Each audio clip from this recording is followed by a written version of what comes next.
இது வரைக்கும் சமக்ரா சிக்ஷா அபியான் நிதி கொடுக்கல, அதுக்காக குரல் கொடுத்தாலும் அதாவது ஆளுநர் 12 மசோதாக்களை வந்து முடக்கி வச்சிருக்கிறார். உச்சநீதிமன்றத்தில் வழக்கு போடுறாங்க. வழக்கு போட்டதும் உடனடியாக என்ன செய்கிறாரு, 12ல் 2 அனுப்பிட்டு 10 மசோதாக்களை குடியரசுத் தலைவருக்கு அனுப்புகிறார். குடியரசுத் தலைவர் போய் அங்கேயே கிடக்கு, அது அங்கே போய் வந்து கிடப்பில் போடப்பட்டிருக்கிறது.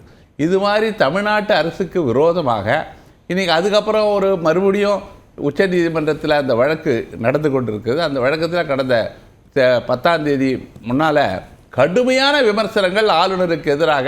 உங்களுக்கு என்ன அதிகாரம் இருக்குது, குடியரசுத் தலைவருக்கு ஏன் அனுப்புகிறீங்க, நீங்களே முடிவெடுக்க வேண்டிய ஒரு பிரச்சனையில் ஒரு மசோதாவை குடியரசுத் தலைவருக்கு அனுப்ப வேண்டிய அவசியம் இல்லை என்றெல்லாம் விமர்சனத்துக்கு ஆளாக்கப்பட்டிருக்கிறார். ஏற்கனவே பஞ்சாப், கேரளா தீர்ப்பு வந்திருக்கு. இது எதையுமே அதிமுக ஏதாவது நான் கேட்குறேன், நீங்கள் வந்து குடியரசு தின விழா, சுதந்திர தின விழா போய் இதெல்லாம் தேநீர் விருந்துக்கெல்லாம் போயிட்டு வரீங்கல்ல ஆளுநர் மாளிகைக்கு.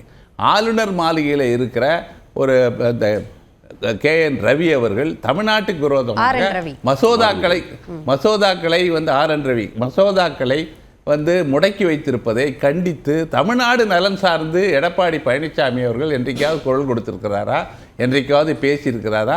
அதனால தான் தமிழக முதலமைச்சர் என்ன சொல்கிறாரு, பாஜகவின் டப்பிங் குரல்